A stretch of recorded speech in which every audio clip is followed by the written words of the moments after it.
I stood in the driveway, watching my own front door slam in my face.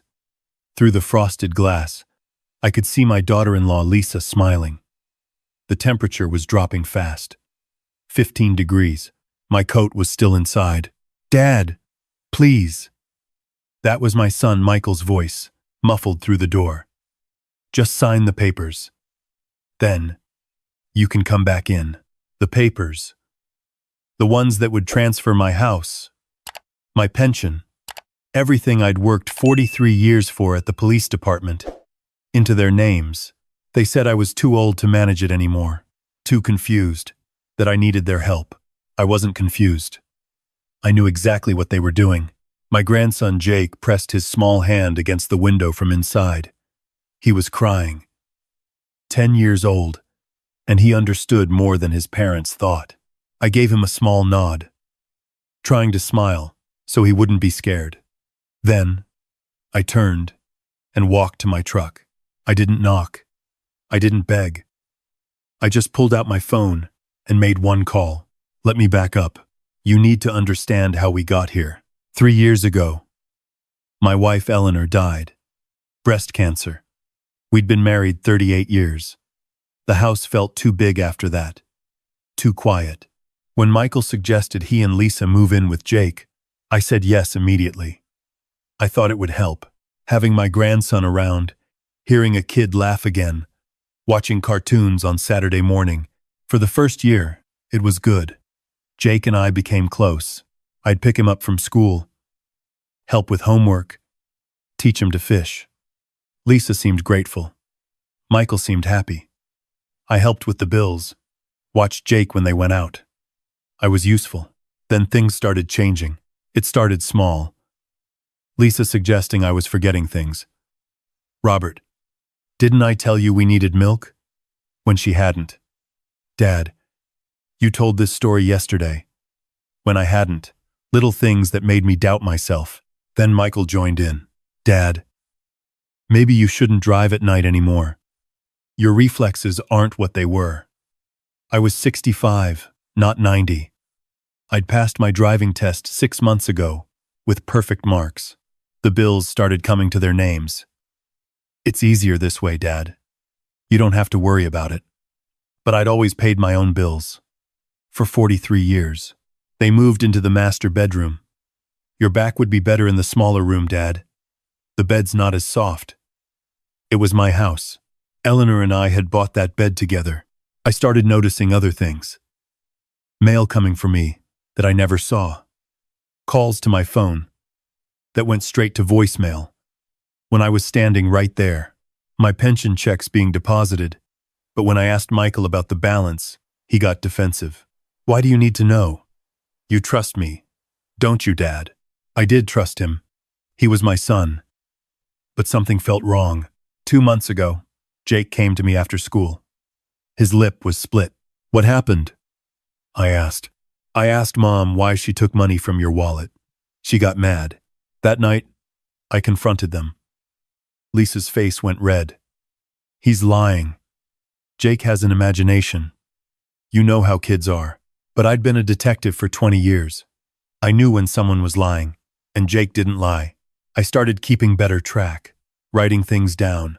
My pension was $6,800 a month, but when I checked the account, there was only $2,000. Where was the rest going? I asked Michael. He exploded, said I was ungrateful, that they were sacrificing to take care of me, that the money went to groceries, utilities, my medical bills. I didn't have medical bills. I was healthy. I'd been a beat cop, then a detective. I'd stayed in shape. I took 2 pills a day, both generic, $14 a month at Walmart. That's when they started with the dementia talk. Lisa told the neighbors I was getting confused. She told Jake's teacher I was having episodes. She scheduled a doctor's appointment without telling me, then got angry when I missed it. See? Michael? He can't even remember appointments. I hadn't known about any appointment. Last week, I found papers in Michael's office. I wasn't snooping. I was looking for stamps. Power of attorney documents. Already filled out. Just missing my signature. A second mortgage application on my house. $500,000. The house was paid off. Eleanor and I had paid it off in 2009. Why would they need a second mortgage? Think scribe.gov. They know this may now and they sum the manager. They sum they may.gov. They sum this $500,000. $500,000. And a brochure for Sunset Meadows Senior Living. They'd already toured it. There was a deposit receipt stapled to the brochure. $3,000. From my account, I took pictures of everything with my phone. Then I put the folder back exactly where I found it. That night at dinner, Lisa brought it up. Robert, we've been thinking. This house is too much for you to manage. What if you fell? What if something happened and we weren't here? I've lived here 32 years. I'm fine. But Dad, Michael said, you're not getting younger. Sunset Meadows is really nice. They have activities. Nurses on staff. You'd make friends. I have friends. Dad. Michael's voice got harder. We're trying to help you. Why do you have to be so stubborn? Jake was pushing peas around his plate. He wouldn't look at anyone. I'm not going anywhere, I said. This is my home. Lisa's expression changed. The pretend concern dropped. Actually, Robert, we've been talking to a lawyer. Given your mental state, we think it might be time to make some legal arrangements.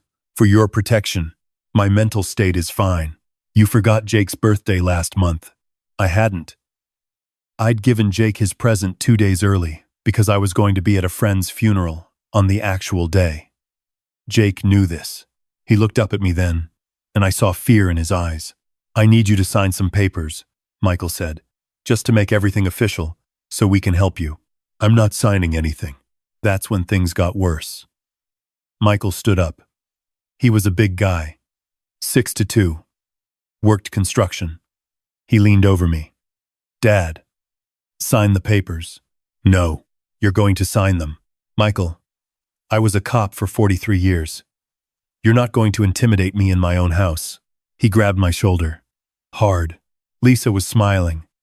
Jake ran from the table. I stood up, pushed Michael's hand off. Don't touch me. Or what? You going to arrest me, old man? I walked out, went to my room, locked the door, sat on the bed that wasn't mine anymore, in the room that used to be the guest room. And I thought about Eleanor, what she'd say if she could see this. The next morning, I woke up to find the locks changed. I'd gone out to warm up my truck. Habit from my patrol days. Came back 15 minutes later, and my key didn't work. I could see Lisa through the window, drinking coffee. She saw me try the door and smiled. That's when Michael opened it. We need to talk, Dad. Let me in. It's my house. Actually, we've been thinking. Maybe you need some time to cool off. Michael, I'm your father. Let me in. Sign the papers, and you can come in. That's when Jake appeared behind them. His backpack was on. School day. He was crying. It's okay, Jake, I said through the glass. Go to school. I'll see you later. Grandpa. Lisa pulled him back. Come on, Jake. You'll be late. The door shut. I heard the deadbolt, my deadbolt, on my door. I stood there for maybe 30 seconds. Then I walked to my truck. 15 degrees. I had my phone, my wallet, the clothes on my back, everything else. Every photo of Eleanor, my police commendations, 43 years of memories, was inside that house. I could have called 911, could have made a scene, could have demanded to be let into my own house with my name on the deed, but I'd been a detective. I knew how this worked. If I made a scene, Lisa would tell the responding officers I was confused, aggressive, that they were worried about my mental state. The neighbors would confirm I'd been having problems. There'd be a report. That report would support their power of attorney claim. No. I needed to be smart, so I made one call. To Jimmy Santos, my old partner from the force. He'd retired 5 years before me. Moved to Florida, but he'd just moved back to care for his own dad. We'd had coffee 2 weeks ago. Jimmy, I need your help. 20 minutes later, I was in a Denny's with coffee and a Grand Slam breakfast I couldn't eat. Jimmy sat across from me. Tell me everything, he said. I did. All of it. The gaslighting. The money. The papers I'd found. Being locked out. Jimmy listened, his cop face on, the one that didn't show emotion but missed nothing. When I finished, he said, "You get pictures of those documents?" I showed him my phone. He looked at each one carefully. This is financial exploitation, elder abuse, and if they're telling people you're incompetent when you're not, that's fraud, maybe even identity theft, depending on what they've been signing. Can I prove it? You got bank statements? No. They moved everything online. I don't have the passwords. You're still on the account, though? Yeah. My name, my pension, my social security. Jimmy nodded. We can subpoena the records. But first, we need to establish you're competent. You need a full medical evaluation. Cognitive test. The works. Tomorrow morning, you're going to Doc Harrison. Remember him? I did. Harrison had been the department's consulting physician for years. He'd done my retirement physical. He'll document that you're sharp as ever. Then we go to Judge Martinez. Christina Martinez? The same. She remembers you, Robert. You testified in her court probably 50 times. Good testimony, too. She's not going to like what your kids are doing. For the first time in hours, I felt something other than disbelief. I felt hope. Where am I sleeping tonight? My place. I got a spare room. But Robert, we need to talk about your grandson. My chest got tight. Jake, if they're willing to do this to you, what are they doing to him? I thought about that split lip, about the fear in his eyes, about how thin he'd gotten. We call CPS, Jimmy said. Tomorrow, after we see the judge. I spent that night in Jimmy's spare room, staring at the ceiling. 43 years I'd worn the badge. 43 years I'd helped people, and I couldn't help my own grandson because I'd been too trusting, too naive, too willing to believe my son wouldn't do this. The next morning, Doc Harrison put me through 3 hours of tests. Memory, cognition, physical capability. At the end, he looked at me over his reading glasses. Robert, you're sharper than men half your age. Your memory is excellent. Physical health is outstanding. There is absolutely no evidence of dementia, cognitive decline, or incompetence. None. I'm going to document this extensively, and I'm going to be very clear about my professional opinion. What they're doing to you is abuse. With that documentation, Jimmy and I went to the courthouse. Judge Martinez saw us immediately. She read Doc Harrison's report. Then she read my statement. Then she looked at the photos of the documents I'd found. Robert, she said, I'm granting you an emergency protective order, effective immediately. Your son and daughter-in-law are prohibited from accessing any of your financial accounts. I'm also ordering an immediate investigation by Adult Protective Services and the Police Department's Fraud Division. Judge, my grandson, is he in danger? I thought about that lip.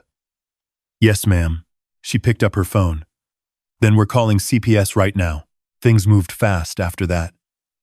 Within 2 hours, a CPS investigator and 2 police officers, including one of my old colleagues, were at my house. Michael and Lisa were told to let them in or face obstruction charges. They found Jake in his room, underweight, bruises on his arms, afraid to talk.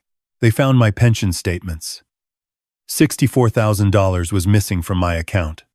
Spent on what? Lisa's BMW. Michael's new tools. A vacation to Hawaii I'd never known about. Furniture I'd never seen. They found the power of attorney papers, ready to be forged with my signature. They found something else, too. A life insurance policy on me. $500,000. Taken out 8 months ago. I'd never signed for it. But there was my signature. Or a pretty good forgery. Jimmy looked at me. Robert, if they'd gotten you into that nursing home, If they'd gotten power of attorney. I know. Old people die in nursing homes all the time. Especially ones whose families claim they're incompetent. Especially ones with $500,000 life insurance policies. I'd been a detective for 20 years. I knew how these things worked. Michael and Lisa were arrested that afternoon. Financial exploitation of a vulnerable adult. Fraud. Forgery. Child endangerment for what they'd done to Jake. I got my house back that evening. Changed the locks myself. Jimmy helped. Jake came home to me 3 days later. The CPS investigator, a kind woman named Sharon, brought him herself. He'll stay with you pending the investigation, she said. But Robert, we need to make sure you can care for him. I can. I know. Doc Harrison's evaluation helps, but you'll have supervised visits for a while. Standard procedure. Jake hadn't said much in 3 days. But when Sharon left, he looked at me. Grandpa, I'm sorry. For what, buddy? I should have told someone. About the money. About Mom hitting me. I was scared. I pulled him into a hug. This kid, 10 years old, and he thought this was his fault. Jake, none of this is on you. You're the bravest kid I know. You told me about the money. That took courage. But they locked you out, and I handled it. That's what grown-ups do. We handle things. Over the next few weeks, the full picture came out. Michael and Lisa had taken $89,000 from my accounts over 18 months. They'd maxed out credit cards in my name. The second mortgage they'd tried to get would have been another $500,000 in debt against my paid-off house. The life insurance policy was the kicker. Michael's plan had been simple. Get me. Declared incompetent. Get power of attorney. Move me to the nursing home. Then, gradually, through either neglect or more active means, I'd die. They'd collect $500,000, plus my pension as beneficiaries, plus the house. And Jake? They'd already talked to a boarding school. $9,000 a month. Get him out of the way. My son had been willing to kill me for money. My daughter-in-law had helped plan it. And my grandson had been collateral damage. The trial was quick. Both of them pled guilty in exchange for reduced sentences. Michael got 4 years. Lisa got 3. They'd be out in half. That with good behavior. Jake's been with me for 6 months now. He's gained 12 pounds. He smiles again. We fish every Saturday. He's seeing a therapist. Working through what his parents did. Sometimes he asks if he'll see his dad again. I tell him the truth. Maybe. When he gets out. If he's different. If he's sorry. But Jake, you and me, we're solid. You're not going anywhere. Last week, Jake brought home a school project. Family tree. He'd drawn it with me at the top, him below, and next to my name, he'd written, Hero. Why'd you write that, bud? Mr. Santos told me you were a detective, that you helped people, and you helped me. Jimmy comes over for dinner once a week now. We grill, watch the game, and talk about the old days. He told Jake stories about our time on the force. Made me sound braver than I was. But here's what I learned. What I want anyone watching this to understand. If you're older and your family starts telling you you're confused when you're not, write things down. Document everything. Dates, times, what was said. Get medical evaluations to prove your competence. If they're taking your mail, controlling your money, isolating you from friends, that's abuse. It doesn't matter if it's your kids. It's still abuse. And if you see this happening to someone else, an elderly neighbor, a friend's parent, someone at church, speak up. Call Adult Protective Services. Call the police. Make the call, because that person might not be able to. I was lucky. I had Jimmy. I had Judge Martinez. I had Doc Harrison. I had people who knew me, who knew I wasn't confused or incompetent. A lot of elders don't have that. They get isolated, controlled, and robbed by the very people who should protect them. Some of them die before anyone notices. Michael and Lisa thought I was an easy target. Old cop, living in the past, too trusting of family. They thought wrong. I still live in my house, the one Eleanor and I bought in 1994. The one we raised Michael in, back when he was a good kid, before greed got him. Jake's room is the one that used to be Michael's. Sometimes that hurts. But mostly it feels right. Like a second chance. We planted a garden this spring. Tomatoes, peppers, cucumbers. Eleanor always wanted a garden. Jake and I built it together. He's good with his hands. Careful. Patient. He asked me yesterday if I was still mad at his dad. Mad's not the right word, Jake. I'm disappointed. Sad. I loved your dad. Still do. But love doesn't mean accepting abuse. Did Grandma Eleanor teach you that? Smart kid. Yeah, she did. I kept the texts Michael sent from jail. Apologies, mostly. Saying he was sorry. He got mixed up. Lisa pressured him. I haven't responded. Maybe someday. When he's out, if he's genuinely changed, if he's willing to do the work. For Jake's sake. Not mine, but Jake's my priority now. Making sure he grows up knowing he's loved, protected, valued. That family means something real. Not just blood. Yesterday was parent day at Jake's school. I was the only grandparent there in a room full of parents. Some of the other dads looked at me funny, but when Jake introduced me to his teacher, he said, "This is my grandpa. He takes care of me." The teacher smiled. I can see that. Jake's thrived. This semester. After school, we got ice cream.